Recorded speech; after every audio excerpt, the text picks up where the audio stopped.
ஆசியாவின் ஜோதி மேசியாவின் நாமத்தினாலே கிறிஸ்துவுடன் பிறப்புகளாக யாவரையும் இயேசு கிறிஸ்துவின் ஈடிலான நாமத்தினாலே வாழ்த்தி வரவேற்றுவது மிக்க மகிழ்ச்சி அடைகிறேன். ஹாப்பி சாபத். எல்லாரும் சந்தோஷமா இருக்கிறீங்களா? அப்படியே எல்லாரும் சந்தோஷமா இருக்கிறவங்க பக்கத்துல உள்ளவங்களுக்கு வாழ்த்துக்கள் சொல்லுங்க பார்க்கலாம். உங்கள் அனைவருக்கும் இனிய ஓய்வு நாள் வாழ்த்துக்களை தெரிவித்துக் கொள்கிறேன். ஒவ்வொரு நாளும் ஒவ்வொரு தலைப்பின்களாக நாம் கர்த்தருடைய வார்த்தையை தியானிக்கிறோம். அதன் அடிப்படையிலே இன்றைய நாளின் தியான தலைப்பாக எடுத்துக்கொண்ட தலைப்பு என்ன அப்படின்னு சொல்லிட்டு பார்த்தீங்கன்னா, ஸ்டார்ட் ஸ்மால் ஃபினிஷ் கிரேட் என்கிற தலைப்பின்களாக ஆண்டவருடைய வார்த்தையை நம்ம என்ன பண்ண போறோம், தியானிக்க போகிறோம். இன்றைய நாளுக்கான தலைப்பு சிறிதாய் தொடங்கு பெரிதாய் முடியும் அப்படிங்கிற தலைப்புகளாக நம்ம ஆண்டவருடைய வார்த்தை என்ன பண்ண போறோம், தியானிக்கிறோம். இன்னொரு எழுத்தவங்க வாசிங்க, யோபு 8வது அதிகாரம் 7வது வசனம். யோபு 8:7. யோபு 8வது அதிகாரம் 7வது வசனம். உம்முடைய துவக்கம் அற்பமாய் இருந்தாலும் உம்முடைய முடிவு சம்பூரணமாய் இருக்கும். உம்முடைய முடிவு சம்பூரணமாய் இருக்கும்.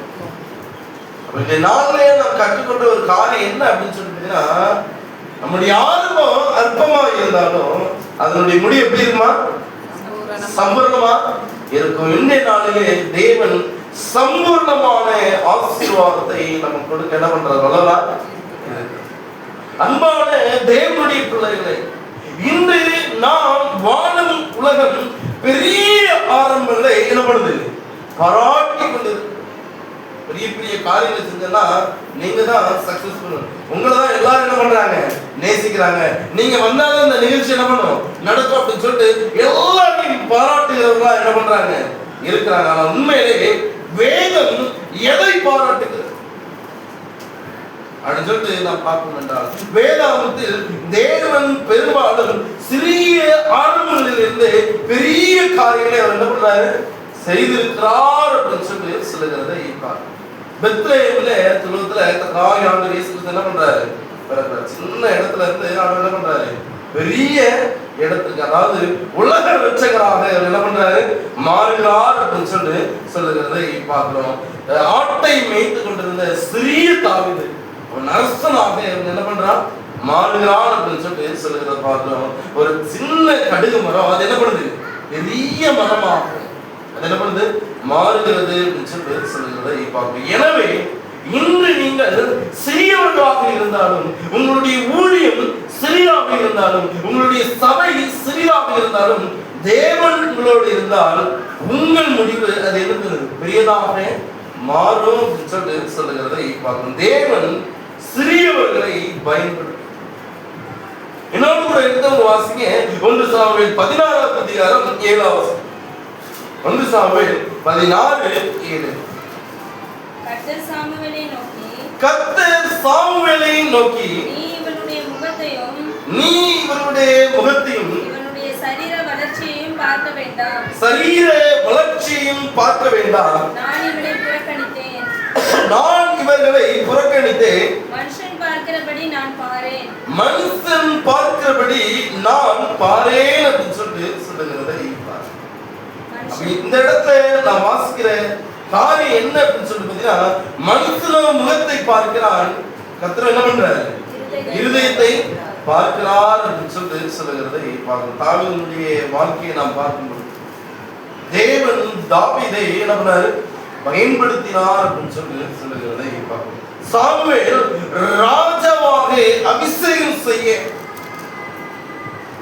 ஈசாயினுடைய வீட்டுக்கு வரும் பொழுது அந்த ஈசா என்ன பண்றாரு அப்படின்னு சொல்லிட்டு பார்த்தீங்கன்னா, தன்னுடைய பெரிய பிள்ளைகள் எல்லாரையும் ஒருவராக என்ன பண்றாரு, முன்பாக அழைக்கிறார். ஏன்னா ஒரு ராஜாவாக ஒரு ஆளுமைக்கு என்னுடைய மூத்த பிள்ளைகள் தான் என்ன பண்ணுவாங்க, தகுதி ஆனவர்கள் என்று அவர் நினைத்ததுனால. ஏன்னா அவங்க தான் எங்க இருக்கிறாங்க, ஊர்ல யுத்தம் செய்கிற வீரர்களாக, நல்ல வாட்டம் சாட்டம் மிக்க பலவான்களாக என்ன பண்றாங்க, இருக்கிறாங்கிறத தன்னுடைய தகப்பன் ஈசாய் அறிந்தது நிமித்தமாக தன்னுடைய பெரிய பிள்ளைங்களை எல்லாம் என்ன பண்றாரு.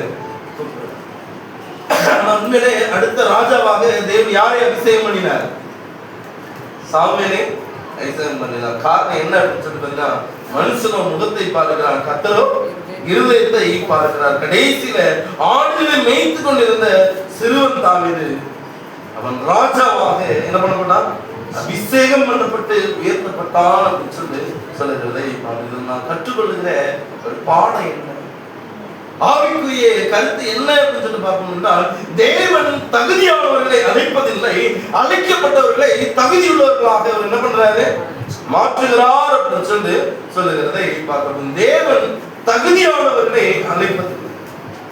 வேற இன்னைக்கு நம்ம நினைக்கலாம், இந்த காரியம் என்னால செய்ய முடியாது, இந்த ஊழியத்தை என்னால நடத்த முடியாது, இன்றைய நாளில என்னால அனைவருக்கு முன்பாக பாடல்களை என்ன பண்ண முடியாது, பாட முடியாது, வேதத்தை என்னால என்ன பண்ண முடியாது, தியானிக்க முடியாது, நான் என் வீட்டுல செய்யறது வேற, வெளியில செய்யறது வேற, நான் எப்படி இந்த சபையை நடத்த போகிறேன், நான் எப்படி இந்த சாபஸ்கூல் காரியங்களை நான் லீட் பண்ண போறேன், நான் எப்படி இந்த தேவைகள் எல்லாம் சந்திக்க போறேன் அப்படின்னு சொல்லிட்டு ஒரு சில அற்பமான காரியம் நம்மளை அறியாத ஒரு சில நிலைமைகள் நம்மிடத்துல இருக்குன்னா, ஆண்டுகளுடைய நாள் நம்மளை பார்த்து சொல்றாரு, எப்பா பயப்படாத, தகுதி இல்லாத உன்னை தகுதிப்படுத்த நான் என்ன பண்றேன் இருக்கிறேன், நான் உன் கூடவே இருந்து என்ன பண்ணுவேன், பலப்படுத்தவே அப்படின்னு சொல்லுகிறதை பார்க்கணும். இந்த இடத்துல நான் வாசிக்கிற ஒரு காரியம் என்ன அப்படின்னு சொல்லி பாத்தீங்கன்னா, தீர்க்கதரிசிகளும் ராஜாக்களும் என்று சொல்லப்படுகிற புத்தகத்துல பேஜ் நம்பர் 638 நாம் வாசிக்கிறோம், மனிதன் வெளிப்புறத்தை பார்க்கிறான், ஆனால் தேவனும் இருதயத்தை என்ன பண்றாரு? ஆண்டவர் வெளிப்புறமான தோற்றத்தை பார்க்கிறார். நீ உயரமா இருக்கிறியா, அழகா இருக்கிறியா, திராட்சமா இருக்கிறியா, இல்ல நீ எல்லாரையும் காட்டிலும் உயர்ந்தவனாக, ஆத்துள்ளவனாக, அந்தஸ்துள்ளவனாக, பெருமை மிக்கவனாக இருக்கிறியா அப்படின்னு சொல்லிட்டு ஆண்டவர் பார்க்கிறதே இல்ல. தேவன் பார்க்கிற காரியம் நீ உன்னுடைய உள்ளத்துல உண்மையாய், தேவன் இருதயத்தை பார்க்கிற தேவனா தான் ஆண்டவர் சொல்றாரு, பஞ்சத்தில் உண்மையோட இருந்தா அநேகத்துல நடக்கிற அதிபதியா தேவன் சிறியவர்களை எளியவர்களை எடுத்து என்ன பண்றார்? ஊழியத்துக்காக பயன்படுத்துகிறார் அப்படின்னு சொல்லுகிறதை பார்க்க. ரெண்டாவதான், சிறிய விதை பெரிய மரமாக என்ன பண்ணுகிறது? மாறுகிறது. மத்திய 13வது அதிகாரம் 31 32 ஆகிய வசனங்களை எடுத்து வாசிங்க. மத்திய 13 32 32 வசனம். அவர்கள் படவில் ஏறின உடனே காற்று அமர்ந்தது. அப்பொழுது படவில் உள்ளவர்கள் வந்து, மெய்யாகவே நீ தேவனுடைய குமாரன் என்று சொல்லி, மத்திய 13 31 32 அது சகல விதைகளிலும் சிறியதாக இருந்து வளரும்போது சகல புண்ணிலும் பெரிதாகிறது, ஆகாயத்தின் பறவைகள் அதன் கிளையில் வந்து அடையத்தக்க மரமாகும் என்றார் அப்படின்னு சொல்லுகிறத பார்க்கலாம். இந்த இடத்துல நான் வாசிக்கிற ஒரு காரியம் என்ன அப்படின்னு சொல்லி பார்த்தீங்கன்னா, வேறொரு உவமையை அவர்கள் சொல்லுகிறார். என்ன உவமை சொல்றாரு அப்படின்னு சொல்லி பார்த்தீங்கன்னா, பரலோக ராஜ்யம் கடுகு விதைக்கு என்ன பண்ணுது? ஒப்பா. இந்த கடுகு விதையை நீங்க எந்த கோணத்துல இருந்து பார்த்தாலும் அது எப்படிதான் தெரியும்? எப்படி தெரியும்? ரவுண்ட் ஷேப்ல முழுமையாக அது என்ன பண்ணும்? இருக்கிறதுல மிகவும் சிறிய விதைனா அது கடுகு விதை தான். ஆனா அந்த சிறிய விதையில இருந்து ஆண்டவர் என்ன பண்றாரு? பெரிய மரத்தை என்ன பண்றாரு? எழுப்புகிறார். அதே போல ஆண்டவருடைய நாளில சிறியவர்களாகிய உங்களை இந்த ஊழியத்துக்கு எடுத்து பயன்படுத்த என்ன பண்றாரு? வளரா இருக்கிறார். எப்படி இந்த சிறிய விதை பெரிய மரமாக மாறி இந்த பறவைகளுக்கு எல்லாம் அடைக்கலமாகவும் நல்ல பலனை கொடுக்கிறதாகவும் மாறுகிறதோ, அதே போல ஆண்டவருடைய நாளில நம்மை பெரியவர்களாக மாற்ற என்ன பண்றாரு? விரும்புகிறார். கடுகு விதை மிகவும் சிறியது, ஆனால் அது வளரும் போது பறவைகள் தங்கும் அளவுக்கு பெரிய மரமாக மாறுகிறது. இன்று உங்கள் வாழ்க்கை நீங்கள் சிறிய ஜபங்களை ஏறெடுக்கிற பிள்ளைகளா இருக்கிறீங்களா?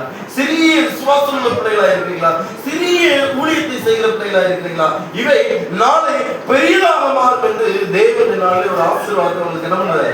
கட்டளையிட்டு கொடுக்கிறார். நம்மளால் என்ற காரியங்களை தெய்வ தொண்டுகளை நம்ம என்ன பண்ண வேண்டும்? செய்ய வேண்டும் அப்படின்னு சொல்லுகிறது. உதாரணமா ஒரு விவசாயி ஒரு விதையை விதைக்கும் போது அது உடனடியாக அருள்களை என்ன பண்றது? பெற்றுக்கொள்கிறது. அந்த விவசாயி பலனை பெற வேண்டும் என்றால் என்ன பண்ணணும்? நிலத்தை பண்படுத்தணும், பாதுகாக்கணும், தண்ணீர் பாய்ச்சணும், என்ன பண்ணணும்? உரத்தை போடணும். நீண்ட நாட்கள் கழித்து அதனுடைய பலனை அவர் என்ன பண்ணுவாரு? காண்பார். அதே போல இன்றைய நாளிலும் தேவனுடைய பிள்ளைகளாகிய நாமும் கூட காத்திருப்பதின் ஆசீர்வாதத்தை பெற்றுக்கொள்வதற்கு பாத்திரவான்களாக தேவனுடைய சமூகத்தில் நம்ம என்ன பண்ண வேண்டும்? காத்திருக்கிற பிள்ளைகளாக இருக்க வேண்டும் அப்படின்னு சொல்லுகிறதை பார்க்கலாம். அதே போல தேவனுடைய நேரத்துக்காக நாம் காத்திருக்கும் பொழுது அவருடைய அபரிவிதமான ஆசீர்வாதம் நம்முடைய வாழ்க்கையில நம்ம என்ன பண்ணுவோம் பெற்றுக்கொள்வோம். Christian object lesson page number 38 நாம் பார்க்கும் தேவனுடைய கட்டளைகளுக்கும் அவருடைய வாக்குத்தத்தங்களையும் யார் நம்பி ஜீவிக்கிறார்களோ அது அவர்களுடைய வாழ்க்கையில மிகவும் வல்லமை உள்ளதா அவர்களை உயர்த்துகிறதாக அது என்ன பண்ணுது இருக்கிறது அப்படின்னு சொல்லுகிறதை பார்க்கணும்னா ஆண்டவருடைய கட்டளைகளுக்கும் அவருடைய வாக்குத்தத்தங்களுக்கும் கீழ்ப்படிந்து நடக்கிறவர்களாக அதற்கு தத்தம் செய்து நம்ம ஒப்பு கொடுக்கிற பிள்ளைகளா இருக்கிறாங்க.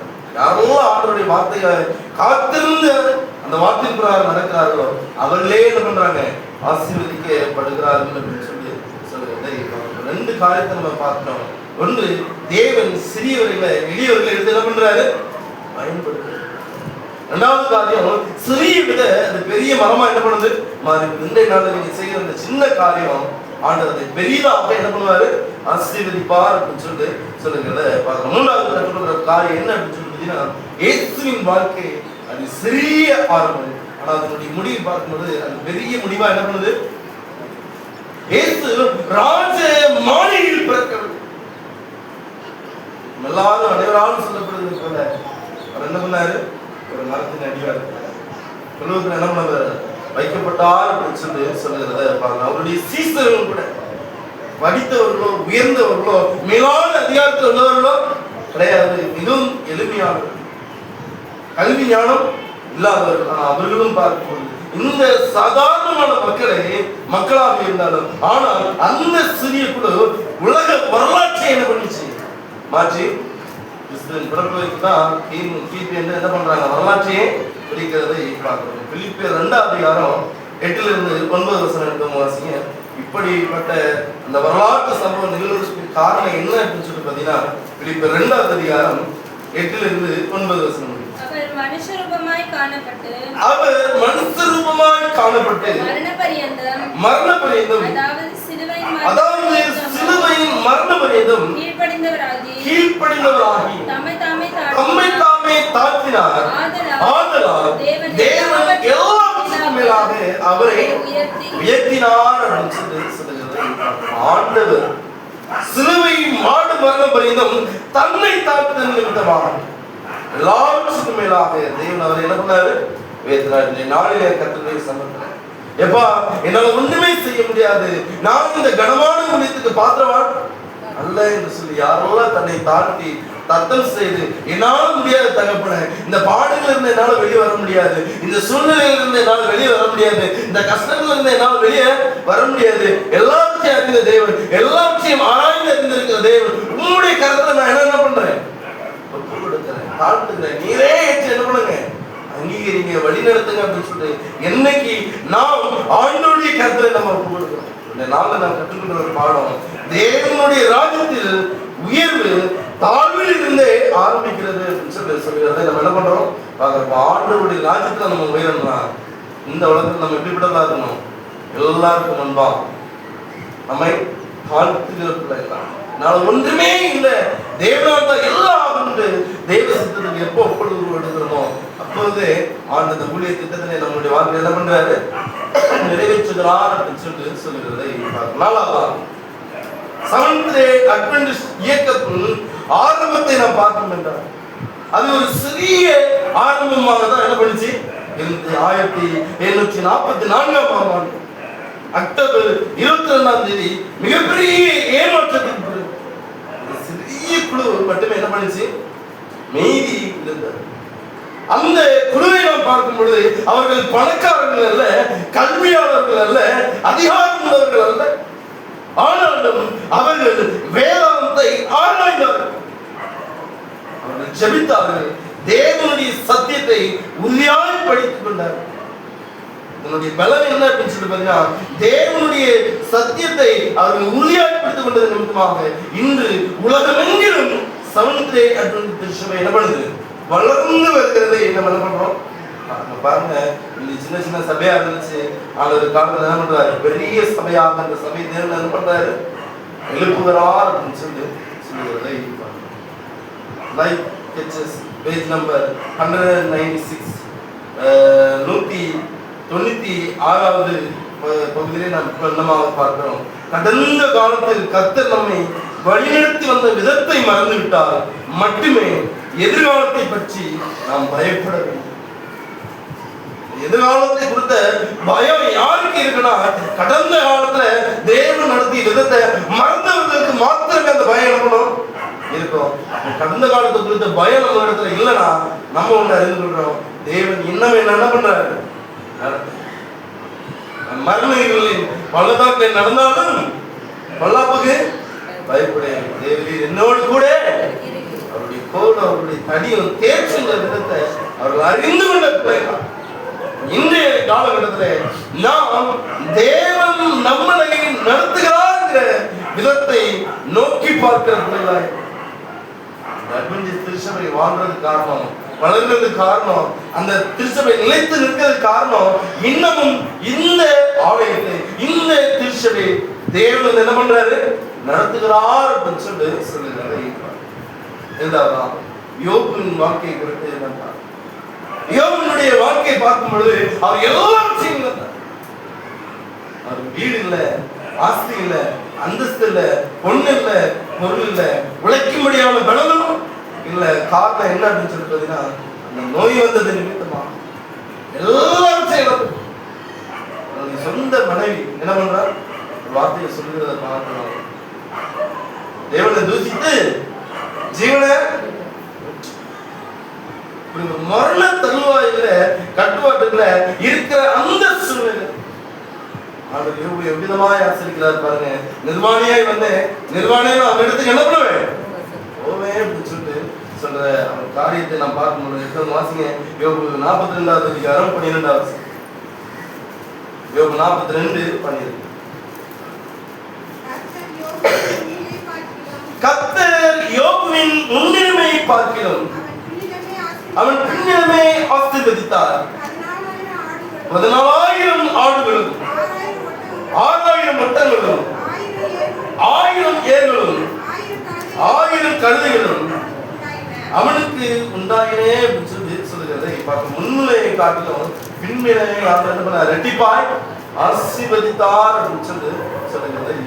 யோபுவின் பிற்பட்ட நிலை காட்டிலும் முன்னிருந்த நிலையை காட்டிலும் அதிகமாக ஆசீர்வதித்தார். காரணம், தேவன் அவருடைய முடிவை ஆரம்பத்தை விட என்ன பண்ணார், மகிமையாக மாற்றினார். 2 நாளுக்கு கூட உங்களுடைய ஆர்வம் சொற்ப ஆர்வமா இருக்கும். இது நடக்கவே நடக்காது, இது நிகழவே நிகழாது என்று உங்களை சொல்லுகிற பிள்ளைகளா என்ன பண்ணலாம் இருக்கலாம். ஆனா மத்தவங்க சொல்ற எதையும் உங்க காத்துல நீங்க என்ன பண்ணாதீங்க, வாதாதீங்க. தேவன் உங்களுக்கு என்ன சொல்ற, ஆண்டவருடைய வார்த்தை உங்களுக்கு என்ன சொல்றாரு, நல்ல காரியங்களை நற்காரியங்களுக்கு உங்களை நீங்க என்ன பண்ணுங்க, பெரியவங்க இடத்துல ஆலோசனை நீங்க என்ன பண்ணுங்க கேளுங்க. நல்லா இருந்தா கேளுங்க, கெட்டதா இருந்தா என்ன பண்ணுங்க விட்டுருங்க. ஆனா எல்லாம் தேவனுடைய வார்த்தைக்கு உட்பட்டு இருக்கிறாங்க அப்படிங்கிறத ஆராய்ந்து அறிந்து நீங்க தேவனுடைய கருத்துல உங்களை ஒப்பு கொடுக்கும் பொழுது ஆண்டு இவ்விதமான ஆசீர்வாதத்தை தந்து உங்களை மகிமையினால என்ன பண்ணுவாரு, நிறைவாக்குவார் அப்படின்னு சொல்லிட்டு சொல்லுகிறதை பார்க்கணும். நமது வாழ்க்கையில் இதை எப்படி பயன்படுத்தும்? சில நேரங்களில் நாம் சொல்லுவோம், நான் சாதாரண மனிதன், என் குடும்பம் சிறிய குடும்பம், என் சபை சிறியது, என் திறமை மிகவும் குறை அப்படின்னு சொல்லி சொல்லுகிறவர்களா இருக்கிறோம். ஆனால் தேவன் சொல்லுகிறார், உன் ஆரம்பம் அற்பமா இருந்தாலும் உன் முடிவு எப்படிப்பட்டதா இருக்கும், இதாய் இருக்கும் அப்படின்னு சொல்லி சொல்லுகிறதை பார்க்கணும். நீங்கள் செய்ய வேண்டிய 3 காரியங்கள். சில காரியங்களை அலட்சியம் நீங்க என்ன பண்ணாதீங்க, செய்யாதீர்கள் அப்படின்னு சொல்லி சொல்லுகிறதை பார்க்க. சரி, 4:10 நான் வாசிக்கிறோமாக, அற்ப ஆரம்பத்தின் நாளை அசட்டை பண்ணுகிறவங்க. அற்பமா நம்ம என்ன பண்ணக்கூடாது, அசட்டை பண்ணக்கூடாது அப்படின்னு சொல்லிட்டு சொல்லுகிறதை பார்க்கிறோம். விசுவாசமாக இருங்கள், சிறிய பொறுப்புகளில் உண்மையாக நீங்க என்ன பண்ணுங்க இருங்க. ஏன்னா கொஞ்சத்தில் உண்மையா இருந்தா நேரத்துல தேவன் என்ன பண்ணுவார், அதிபதியா வைப்பார். ஜபத்தை விடாது. பெரிய அற்புதங்கள் சிறிய அறையிலிருந்து என்ன பண்ணுது பாருங்க. தானியேலுடைய வாழ்க்கையை பார்க்கும் பொழுது அவர் தினமும் 3 வேளை என்ன பண்றாரு? ஜெபிக்கிற அனுபவத்தை பார்க்க. அவருக்குள்ள இருந்த காரியம் நாங்க மீண்டும் என்ன பண்ணணும்? தேவனுடைய ஆலயத்துல போய் தேவனை என்ன பண்ணணும்? ஆராதிக்கணுங்கிற அந்த நோக்கத்தோடு அந்த ஜெபத்துக்காக அவர் வந்து என்ன பண்றாரு? வேண்டுதல சத்தத்தை தேவனுக்கு என்ன பண்றாரு? வைக்கிறாரு. ஒரு நாள் ஆச்சு பதில் வரல, 2 நாள் ஆச்சு பதில் வரல, 3 நாள் ஆயிடல பதில் வரல. நான் சொல்றாரு, நீ ஜெபிக்கும் முன்னமே பதில நான் என்ன பண்ணிட்டேன். காரணம் என்ன அப்படின்னு சொல்லி பார்த்தீங்கன்னா, இந்த எதிராளிய பிசாசானவர் அந்த பதிலை வரவிடாதபடி, தேவனுடைய சத்தத்தை நாம் கேட்காதபடிக்கு அவன் நமக்கு விரோதமாக என்ன பண்றான்? போராடி கொண்டிருக்கிறான். கடைசியில் பாருங்க, தேவனுடைய பிள்ளைகளுக்காக மிகாவில காலத்துல என்ன பண்ணாரு? எழும்பினார் அப்படின்னு சொல்லி சொல்லுகிறதை பார்க்கணும். மிகாவில் என்பதற்கு தூதரானவர், கிறிஸ்து தேவனுக்கு சமமானவர் என்று அர்த்தமாகும். கர்த்தராகிய ஆண்டவர் இயேசு கிறிஸ்துவே அவ்வேளை எழும்புவது நிமித்தமாக சாத்தானால இருந்து என்ன பண்ண முடியாது, நிற்க இன்னைக்குமே கோழி நிஜத்துக்கு முன்பாக என்ன பண்ண முடியாது, நிற்க முடியாது. இதில் நான் கற்றுக்கொண்ட ஒரு காரியம், ஆண்டவர் அவர்களுக்கு உயர்வை கொடுக்க முடியாது. நேரிட்ட சின்ன ஜபம் பெரிய ஆசீர்வாதத்தை அவனுடைய வாழ்க்கையில் என்ன பண்ணுச்சு? பேருடைய வாழ்க்கையை பார்க்கும் பொழுது என்ன பண்றான்? ஜெபம் பண்றான். சின்ன ஜெபம் அவனுடைய உயிரை என்ன பண்ணுச்சு? காப்பாற்றியது. அதே போல நாம் நம்முடைய வாழ்க்கையில ஜெபத்தை விடாதபடி இந்த நாளை நாம் கற்றுக்கொள்கிற 3 காரியங்கள் என்னுடைய நாளை அசட்டை பண்ணாத பிள்ளைகளாக, சிறிய காரியம் என்று பாராதபடி விசுவாசத்துல நிலைத்திருக்கிற பிள்ளைகளாக, ஜெபத்தை விடாது இருக்கிற பிள்ளைகளாக, இந்த அழைப்புக்கு நாம் பார்த்தவர்களா இருப்போம் என்றால், இன்று தேவன் உங்களிடம் கேட்கிறார், உன் வாழ்க்கை சிறியதாக தோன்றுகிறதா? உன் ஊழியம் பலன் தரவில்லையா? உன் ஜெபத்துக்கு பதில் வரவில்லையா? மனம் தரலாதீர்கள். தேவன் இன்னமும் உங்களுக்காக அவருடைய வேலையை தொடர்ந்து செய்து கொண்டே இருக்கிறார் அப்படின்னு சொல்லுகிறதை பார்க்கிறோம். விதை மண்ணுக்குள் புதைக்கப்படும் பொழுது அது முடிவு போல தோன்றும். ஆனால் உண்மையில் அது ஒரு பெரிய மரமாக, அதனுடைய ஆத்மமாக அது என்ன பண்ணப்படுது? காணப்படுது. அதே போல தேவன் நமக்கென்று புதிய திட்டங்களை, புதிய தீர்மானங்களை, புதிய காரியங்களை வாழ்க்கையை நமக்கு என்ன பண்ணியிருக்கிறாரு? வைத்திருக்கிறார். அறிந்த பிள்ளைகளாக, உணர்ந்த பிள்ளைகளாக, தேவனுடைய சித்தத்துக்கு நம்ம ஒப்புக் கொடுக்கிற பிள்ளைகளாக நம்ம என்ன பண்ண வேண்டும்? சிறிய விதை பெரிய மரமாக மாறி, சிறிய ஜெபம் பெரிய அற்புதத்தை நிகழ்த்தியது, சிறிய விசுவாசம் பெரிய வெற்றியை தந்தது, சிறிய சபை பெரிய ஊழியமாக, உலகளாவிய ஊழியமாக என்ன பண்ணிச்சு? மாறியது. சிறிய மனிதன் தேவனுடைய வல்லமையான கருவியாக எடுத்து என்ன பண்ணப்பட்டான்? எடுத்து பயன்படுத்தினார் அப்படின்னு சொல்லிட்டு சொல்லுகிறதை பார்க்கணும். சிறிதாய் தொடங்குங்கள், விசுவாசத்தோடு தொடங்குங்கள்.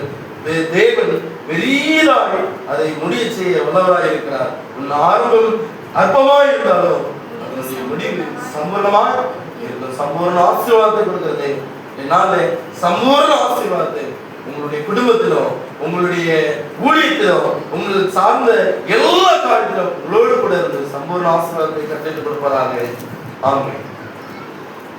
நல்லது கூட்டத்தை முடிக்கணுமாக நாம் யாரும் எழுந்து இயேசுதான் லோகத்தின் இரட்சகரை, இரட்சித்து காப்புறவரே பாலை